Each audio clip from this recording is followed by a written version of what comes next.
Et si je vous disais que selon le médium le plus documenté de toute l'histoire, vous existiez depuis des milliards d'années avant même votre première naissance physique?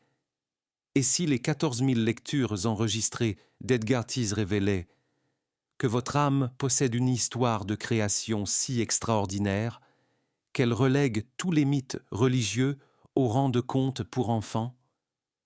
Je suis sur le point de vous révéler le moment exact où votre âme a jailli de l'Esprit de Dieu. Pourquoi vous avez volontairement participé à l'expérience spirituelle la plus périlleuse de toute l'histoire cosmique? Et comment vous vous êtes retrouvé prisonnier de ce que Dé s'appelait la prison du monde matériel, dont très peu d'âmes parviennent à s'échapper. Il ne s'agit pas ici de spéculation ni de fantaisie New Age.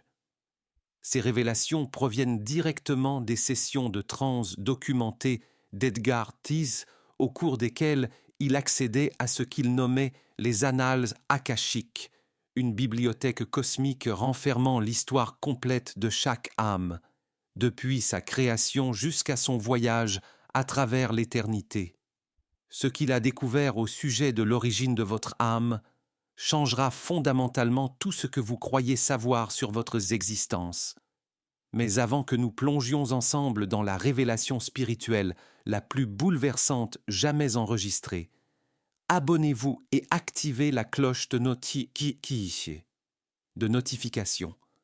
Car ce que vous êtes sur le point d'apprendre au sujet de votre nature divine est précisément ce que les institutions religieuses ont gardé secret pendant des siècles. Voici quelque chose qui fera frissonner tout votre être. Selon ces lectures, le moment de la création de votre âme fut si puissant qu'il résonne encore dans l'univers aujourd'hui. Chaque pensée que vous formez, chaque émotion que vous ressentez, chaque choix que vous faites est connecté à cet instant originel où le Créateur vous a prononcé à l'existence comme une expression individuelle de la conscience divine. Mais ce qui va littéralement bouleverser votre conception de la réalité, c'est ceci. Vous n'avez pas été créé seul. D'après les lectures de Thies, les âmes furent créées en vagues d'émanations, de vastes événements cosmiques durant lesquels le Créateur projeta des millions d'âmes dans l'existence simultanément. Chacune d'elles, une facette unique de la conscience divine destinée à explorer la création d'une manière que le Créateur ne pouvait expérimenter seul. Vous êtes-vous déjà demandé pourquoi vous vous sentez si différent des autres, tout en étant mystérieusement connecté à certaines personnes? Selon Edgar Thies, les âmes furent créées en famille d'âmes, issues d'un même motif divin de pensée. C'est pourquoi certains êtres vous apparaissent comme des frères ou sœurs spirituels, même si vous venez à peine de les rencontrer. Mais c'est ici que les révélations deviennent véritablement vertigineuses. Le Créateur n'a pas simplement lancé les âmes au hasard dans l'univers. Chaque âme fut façonnée selon un modèle divin, une matrice spirituelle unique, contenant un potentiel créatif illimité, le libre arbitre et la capacité de devenir co-créateur avec Dieu lui-même. Ce que même les chercheurs spirituels chevronnés ont du mal à accepter, c'est ceci. À l'état originel, tout juste après sa création, votre âme possédait des capacités considérées aujourd'hui comme magiques. Vous pouviez créer des mondes entiers par la pensée, communiquer instantanément à travers les distances infinies, exister simultanément dans plusieurs dimensions. Vous étiez littéralement un dieu en miniature, doté de tous les pouvoirs créatifs de l'univers. Voilà pourquoi vous ressentez parfois que vous êtes capable de bien plus que ce que votre condition humaine vous permet. Ce n'est pas un simple espoir. C'est la mémoire de l'âme qui transparaît, vous rappelant qui vous êtes réellement derrière ce déguisement physique temporaire. Et maintenant, un point qui changera pour toujours votre compréhension de votre mission ici-bas. Selon Thies, les âmes n'ont pas été créées pour adorer Dieu à distance, ni pour vivre éternellement dans un paradis figé. Vous avez été créés pour être des partenaires de Dieu dans la création continue, pour explorer les innombrables possibilités de la conscience et pour étendre l'expérience divine à travers votre propre voyage. Le Créateur, selon Tis, désirait d'expérimenter toutes les formes possibles de conscience, d'émotion, de créativité et d'amour à travers vous. Vous n'êtes pas un être déchu en quête de rédemption. Vous êtes Dieu, expérimentant ce que cela fait d'être vous. Mais voici où l'histoire prend un tournant dramatique qui explique pourquoi vous êtes ici, dans ce monde matériel. D'après les lectures de Tis, le Créateur proposa aux âmes ce qu'il appelait le grand expériment, une aventure cosmique pour explorer la conscience à travers des formes de plus en plus denses de matière, depuis les sphères spirituelles pures jusqu'à la réalité physique. Ce n'était ni une punition ni une épreuve. C'était une invitation à la plus grande aventure cosmique jamais entreprise. Le Créateur dit en substance aux âmes : « Je vous ai donné un pouvoir créatif, illimité et le libre arbitre.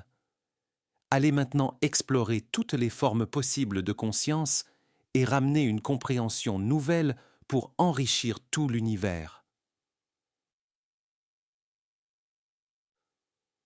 Et voici le point capital. Vous avez accepté. Vous avez choisi de participer à cette expérience. Vous n'avez pas été contraint de vous incarner physiquement. Vous l'avez voulu, car vous étiez exalté par l'opportunité d'explorer la conscience à travers l'incarnation. Mais attention, le Créateur avertit les âmes que dans la matière dense, il existait un risque, celui d'oublier temporairement leur nature divine. Cela n'était pas un danger, mais une condition nécessaire à l'expérience authentique. Comme un acteur plongé dans son rôle, vous avez dû oublier qui vous êtes pour vivre pleinement l'aventure humaine. Et c'est ici que les révélations de Dis deviennent à la fois fascinantes et terrifiantes. La descente dans la matière ne s'est pas faite en un instant. Elle s'est produite par étapes, sur ce qu'il appelait des éons. Les âmes ont d'abord expérimenté des projections de formes pensées, créant des véhicules temporaires pour explorer des types de conscience sans s'incarner pleinement. Puis, certaines âmes fascinées commencèrent à créer des formes de plus en plus complexes, des formes élémentaires liées au vent, à l'eau, au feu, à la terre. D'autres s'immergèrent dans la conscience minérale, projetée dans les cristaux et pierres précieuses pour comprendre les fondements vibratoires de la réalité. C'est pourquoi, selon Tis, certaines pierres nous paraissent spirituellement puissantes. Elles portent l'empreinte des âmes qui ont jadis exploré la matière à travers elles. Plus incroyable encore, certaines âmes explorèrent la conscience végétale, vivant à travers des arbres, des fleurs, pour comprendre la force de vie qui anime toute croissance. C'est pourquoi la nature réveille en vous quelque chose de sacré. Vous vous connectez à une forme de conscience, proche de la vôtre. Mais à mesure que certaines âmes s'enfonçaient dans des formes de matière de plus en plus denses, elles perdirent non pas le souvenir de leur origine divine. Elles devinrent liées à la terre, piégées dans la forme, oubliant qu'elles étaient des êtres spirituels. Ce fut le début de ce que nous appelons la réincarnation. Mais ici encore, Tis apporte une lumière nouvelle. La réincarnation n'est pas une punition. C'est une opération de sauvetage orchestrée par le Créateur pour aider les âmes à se souvenir de leur nature divine, tout en poursuivant leur exploration du monde matériel. Et toutes les âmes ne se sont pas égarées. Certaines ont conservé leur connexion consciente au divin. Ces âmes sont devenues les enseignants spirituels, guérisseurs, guides de l'humanité. Et le plus bouleversant, c'est ceci. Ces âmes se sont portées volontaires pour revenir dans la matière afin d'aider leurs sœurs et frères égarés à se souvenir de qui ils sont vraiment. Peut-être que certains enseignements spirituels résonnent profondément en vous, vous touchent comme si vous les connaissiez déjà. Ce n'est pas un hasard. Vous vous souvenez. Et maintenant, le plus grand pouvoir, selon chaque âme possède en elle un motif de retour, un plan intérieur, une guidance spirituelle destinée à la ramener à la conscience de sa divinité. Ce chemin n'est pas une transformation, c'est un rappel de ce que vous avez toujours été. Chaque prière, chaque méditation, chaque acte d'amour est votre nature, nature divine, qui cherche à percer le voile de l'oubli. Et même vos relations ont un but sacré. Les âmes créées dans la même vague d'émanation s'incarnent souvent ensemble à travers les âges, prenant des rôles différents dans la vie des unes et des autres pour se rappeler mutuellement qui elles sont vraiment. Cette personne avec qui vous ressentez un lien d'âme immédiat, ce n'est peut-être pas la première fois que vos chemins se croisent. Cette relation difficile qui vous pousse à vos limites et vous enseigne des leçons profondes. Ce n'est probablement pas un simple hasard. Il est fort possible que cette personne soit une âme issue de votre famille d'origine spirituelle, collaborant avec vous pour raviver le souvenir de votre véritable nature divine. Mais ce qui suit dépasse l'entendement. Edgar. Thies enseignait que lorsque les âmes incarnées commencent à se souvenir de leur essence divine, elles développent ce qu'il appelait une conscience pont, une capacité extraordinaire, celle de fonctionner pleinement dans la réalité physique, tout en restant consciemment connecté à la réalité spirituelle. C'est là le but ultime de toute l'expérience du monde matériel. D'après ses lectures, les âmes qui parviennent à cet équilibre deviennent ce qu'il appelait des âmes accomplies, des êtres ayant exploré toute la gamme de la conscience, depuis l'esprit pur jusqu'à la matière la plus dense, et de retour à l'esprit, mais avec une conscience élargie, enrichie par toutes les formes d'expérience. C'est pourquoi vous ressentez peut-être au fond de vous que vous êtes ici pour une mission plus grande, même si vous ne parvenez pas à la nommer clairement. Selon ce sentiment intérieur est l'appel de l'éveil spirituel. Il indique que vous approchez de la fin de votre voyage dans la matière et que vous commencez à vous souvenir de votre mission divine d'origine. Voici maintenant une révélation porteuse d'un immense espoir. Edgar Thies expliquait que l'époque actuelle sur Terre correspond à ce qu'il appelait la phase de récolte, un moment cosmique où de nombreuses âmes terminent simultanément leur expérience dans la matière et retrouvent la pleine conscience de leur nature divine. Cela explique pourquoi l'éveil spirituel semble s'accélérer à travers le monde. Nous ne vivons pas une période aléatoire de l'histoire humaine. Nous sommes dans le point culminant de la plus grande expérience spirituelle jamais entreprise. Et de nombreuses âmes sont désormais prêtes à passer du statut d'âme liées à la terre à celui de porteur de la conscience pont. Mais voici l'enseignement, le plus libérateur de tous les messages d'Edgar Thies. Atteindre la conscience pont ne signifie pas fuir le monde physique. Cela signifie incarner pleinement votre divinité dans ce monde et devenir un pont vivant entre le ciel et la terre, un guide pour les âmes encore plongées dans l'oubli. C'est là votre destinée ultime. Non pas échapper à la matière, mais la transformer en exprimant votre pleine nature divine à travers l'expérience humaine. Vous êtes ici pour démontrer que la conscience divine peut s'exprimer parfaitement à travers un être humain éveillé, inspirant ainsi d'autres âmes à se souvenir de leurs propres origines divines. les défis que vous traversez, les relations qui vous bousculent, les projets créatifs qui vous animent. Rien de tout cela n'est hasardeux.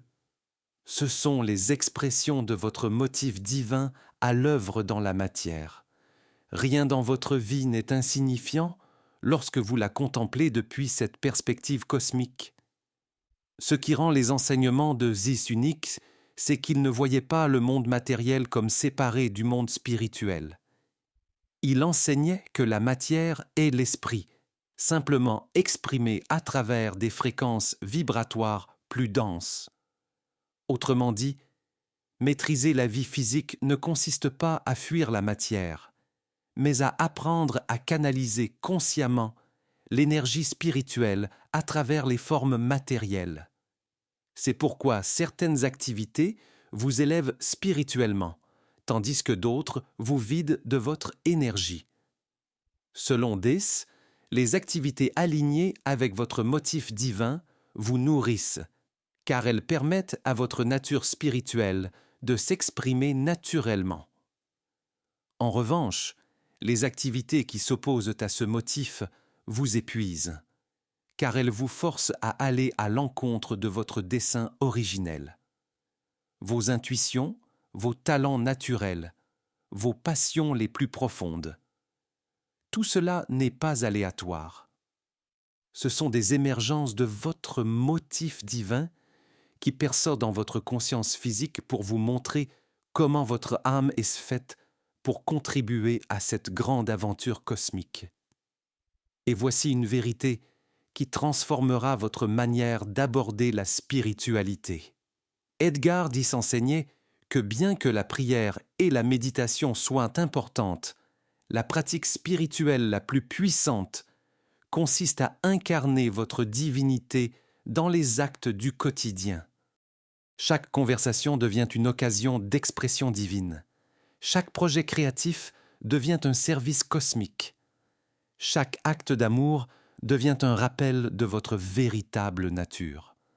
C'est pourquoi This insistait sur ce qu'il appelait la spiritualité pratique, faire descendre la conscience divine dans la matière, plutôt que de chercher à s'en échapper.